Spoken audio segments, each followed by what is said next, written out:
Weavers welcome back to my channel. ఈ reel లో వచ్చేసరికి ఆర్డర్ ప్లేస్ చేశారండి ఫ్రమ్ రాణి గారు ఫ్రమ్ హైదరాబాద్ బోరబండ.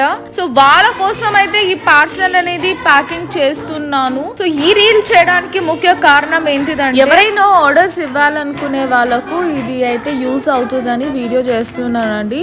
చాలా మంది వీడియోస్ చూసి కాల్స్ అయితే చేస్తున్నారండి. బట్ కాల్స్ లో మెయిన్ గా అడిగేది వచ్చేసరికి పార్సల్ అమౌంట్ వేసాక మీరు పంపిస్తారా లేదా, మాకు ఎన్ని డేస్ లో వస్తుంది, రేట్స్ ఎంత, ఇలా రెగ్యులర్ గా అడిగే డౌట్స్ అడుగుతున్నారండి. రేట్స్ విషయానికి వస్తే రేట్స్ అనేది నేను వీడియోలో చెప్తున్నాను. మీకు డెలివరీ విషయానికి వచ్చేస్తే 5 days లో అయితే రీచ్ అయిపోతుందండి. మాక్సిమం హాలిడేస్ అయితే 7 days లో వచ్చేస్తుంది అనమాట. ఆర్డర్స్ ఇవ్వాలనుకున్న వాళ్ళు చక్కగా ఆర్డర్ అయితే ఇవ్వండి. స్క్రోల్ అవుతున్న నంబర్ కి స్క్రీన్ షాట్ తీసి. క్యాష్ ఆన్ డెలివరీ అయితే లేదండి. ఈ వీడియోలో మీకున్న డౌట్స్ అని క్లియర్ చేశాను అనుకుంటున్నాను.